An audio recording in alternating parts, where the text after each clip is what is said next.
Pasti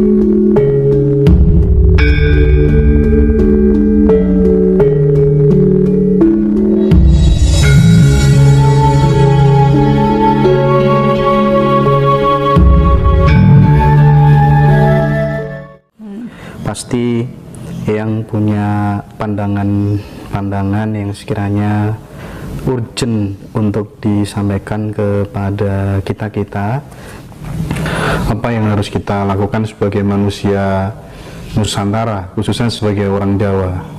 Mohon direspon yang jadi. Oke, terima kasih dan selamat berjumpa kembali rekan-rekan seluruh Nusantara berkaitan dengan fenomena yang akhir-akhir ini menggelisahkan masyarakat secara umum. Kakek tidak pernah terkejut ya, karena apa? Karena tahun 2008 saya pernah menulis bahwa manusia di dunia ini akan hanya disisakan 28,3% ya, oleh karena bencana alam, karena penyakit, karena perang dan lain sebagainya. Apakah kira-kira perang dalam arti yang frontal seperti bedil-bedilan itu ada? Itu termasuk teori kuno. Sekarang tuh eranya sudah era baru, era digitalisasi. Mungkin saya pakai saya pakai istilah mungkin ini adalah perang era modern di mana sudah menggunakan semacam virus atau bakteri-bakteri yang dibuat sedemikian rupa untuk mengalahkan pihak yang dianggap lawan. Nah, untuk kita sebagai orang Nusantara, khususnya etnis Jawa, mohon maaf, khususnya etnis Jawa, itu sebenarnya manusia yang tidak pernah kaget dalam hal seperti ini. Nah, selembut-lembutnya virus, selembut-lembutnya bakteri, masih lembut yang namanya istilah Tuhan itu sendiri. Lah, lawannya siapa? Ya hanya Tuhan itu sendiri. Leluhur kita menggambarkan seperti apa? Leluhur kita menggambarkan seperti pada waktu perang Mahabharata, di mana Prabu Salyapati sebagai senopati Astina melawan Pandhawa yang hanya 5, ternyata yang menang Pandhawa. Kemenangan Pandhawa itu kuncinya pada apa? Ternyata pada Prabu Puntadewa, Raja Pandhawa, Raja Amarta ya, seorang raja yang sangat lugu dan sederhana. Pakaiannya tidak bermacam-macam corak seperti kakek ini, sangat sederhana sekali, hanya pakai gelung, pakai gini, karena ini aja enggak pakai kelat bau ya, cincin juga enggak pakai, melambangkan bahwa hidup itu adalah dinamika dari karakter si jiwa itu sendiri. Yang membuat gelisah, membuat bingung adalah jiwanya. Kenapa jiwanya gelisah dan bingung? Karena selama ini kita belum menyentuh, tidak paham tentang peranan Tuhan itu sendiri. Ini yang penting ya. Karena selama ini kita tidak menyentuh kepahaman tentang Tuhan itu sendiri. Umumnya sudah ribuan tahun, ratusan atau ribuan tahun dikayalkan bahwa Tuhan itu ada non jauh di atas sana. Itu satu kesalahan yang besar, satu kesalahan yang sangat fatal turun-temurun kepada anak cucu kita. Padahal menurut kitab Taurat, Zabur, Injil sampai dengan Al-Quran, kalau Al-Quran misalnya qalbu mu'min baitullah, hati yang suci dampar singgasananya Allah. Nah, Allah itu bersinggasana di sini, artinya Tuhan itu bersinar pada yang makhluk yang namanya manusia itu sendiri. Jadi kalau kita sudah pasrah, kita hening, kita tetap tidak melakukan sesuatu hal yang keliru, atau saya tidak ada istilah surga neraka, bagi saya tidak ada. Di dunia itu yang ada adalah benar dan tidak ya, bukan salah dan baik dan benar, bukan. Saya pakai istilah benar dan tidak. Benar itu makan itu penting, tapi kalau makan keterlaluan ya, nasi keterlaluan bisa sakit kolesterol, bisa sakit ini dan lain sebagainya ya, itu istilahnya. Jadi intinya Mas Hendra, bahwa selama ini kita harus kembali pelan-pelan karena sudah terlanjur menggelembung kekeliruan ini menjadi kurikulum anak sekolah juga ya. Makanya pelan-pelan kita dimulai dari pribadi kita masing-masing. Ayo mulai mengenal sosok Tuhan yang sebenarnya bersinar pada tubuh kita. Dalam kondisi yang sudah semakin gawat seperti ini, apakah kemudian ketidakpedulian kita terhadap para leluhur-leluhur, makam-makam keramat itu juga sebenarnya memiliki sebuah kontribusi terhadap maraknya kemudian penyakit dan masalah yang menimpa bangsa kita? Waduh, ini sing pinter itu yang tanya ini sebenarnya. Saya cuma mencoba untuk menjawab saja ya. Ini ada satu daerah, kelihatannya sama di mana-mana. Daerah-daerah yang dulu oleh leluhur itu dinamakan A misalnya. Setelah masuk ke Mataram Baru ini berubah menjadi B atau AB atau ABC gitu.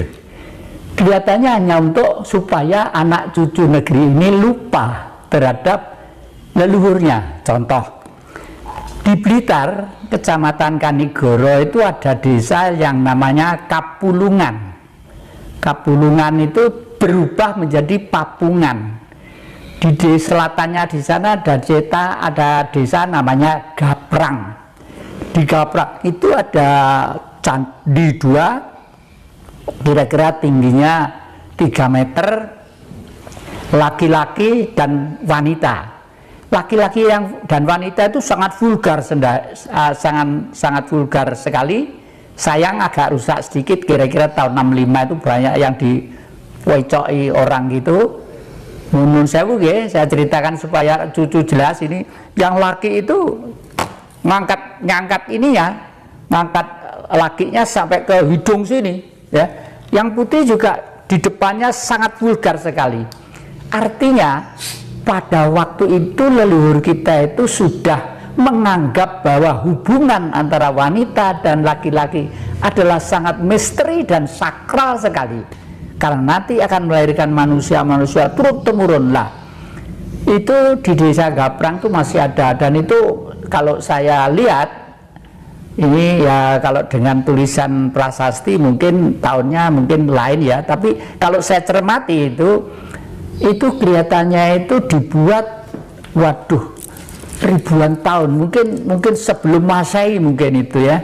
Jadi sebelum Masehi leluhur kita si Jawa ini sudah bisa membuat satu gambaran supaya perkawinan itu dianggap yang sakral dan serius, itu karena akan menurunkan manusia-manusia yang banyak. Nah, di desa Papungan juga itu ada sumber yang namanya sumber Cangkring. Dari rumah saya itu kira-kira di tengah sawah agak ke utara gitu, selatannya utaranya desa Tegarrejo, selatannya desa Garum, bukan Garum, apa ya, Benci apa itu, pokoknya utaranya gitu ya. Di situ itu ada gamelan.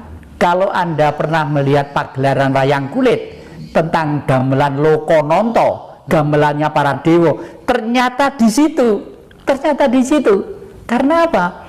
Setiap malam kita selalu mendengar orang uyon-uyon, orang gamelan yang macam-macam, cuma suara sinden tidak ada. Suara gamelan sudah persis gitu. Padahal pada waktu itu belum musim listrik, tidak ada listrik rumah saya itu. Jadi orang nyetel tape itu tidak ada. Waktu itu saya masih kecil ya. Nah, ternyata dari Cangkring itulah ada segerombolan gamelan lengkap, selendro, perumbu gitu. Nah, kalau desa itu mau pinjam gamelan untuk bersih desa, misalnya bersih desanya besok gitu, malam nanti itu udah datang ke sana bawa sesaji bunga sama apa gitu, kesenangannya yang sana gitu ya. Badhe nyuwun ngapil gamelan yang benjing putu-putu wayah badhe bersih dusun gitu ya. Besok pagi itu gamelan itu lengkap, di kiri kanan itu lengkap, terus dipinjam, kalau sudah dikembalikan lagi. Nah, pada waktu meminjam itu ada syaratnya. Syaratnya adalah tidak boleh diganti apapun. Pakunya tidak boleh diganti, bumbung-bumbungnya tidak boleh diganti, terus tali-talinya itu tidak boleh diganti. Saya masih ingat pada waktu itu saya umur 3-4 tahun, bersih desa itu yang dalang itu adalah Pak D saya, namanya Darsono, Sayem Sudarsono gitu namanya itu ya. Dalang, terus tukang gongnya itu namanya kembar, Dugel dan Tumper itu namanya itu. Terus begitu melihat talinya gong itu gantung kawir-kawir gitu, takut. Waduh, ini nanti kalau dipukul glondang gitu, geweger gitu ya. Akhirnya diganti talinya itu, diganti sampai sekarang dipinjam tidak ada, suara pun tidak ada.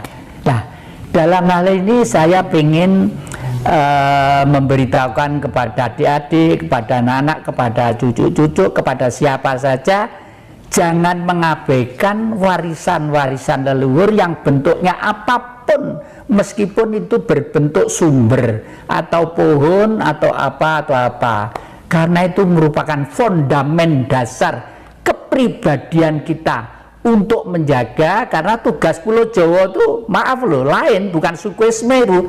Tugas Pulau Jawa itu untuk membuat perdamaian dunia, hamemayu hayu ing bawono. Kalau di luar tadi itu ada perang yang tipe 2, tipe 3, tipe 4, itu karena mereka itu sudah menganut suatu sistem sekuler dan ateis ya. Sekuler membentuk, sekuler itu adalah di sana ada gereja, di sana ada masjid, di sana ada pura, di sana ada ini, tapi politiknya adalah sekuler. Artinya materialistis. Maka dari itu Blok Barat itu negaranya berbentuk nasional yang kapitalistis ya. Karena nasionalisme di dunia itu banyak nasionalisme ya. Di Afrika ada nasionalisme, di utara ada nasionalisme, di barat ada nasionalisme. Nah, tetapi di Jawa itu, di Indonesia juga nasionalisme, tapi nasionalisme yang humanity. Oleh karena itu, oleh Bung Karno itu diringkas menjadi ketuhanan yang Maha Esa, kebangsaan, kemanusiaan, kerakyatan, keadilan sosial. Itu yang lalu menjadi Pancasila inilah. Kembali ke masalah peninggalan leluhur, itu tolong di desa-desa itu sekaligus untuk mengurangi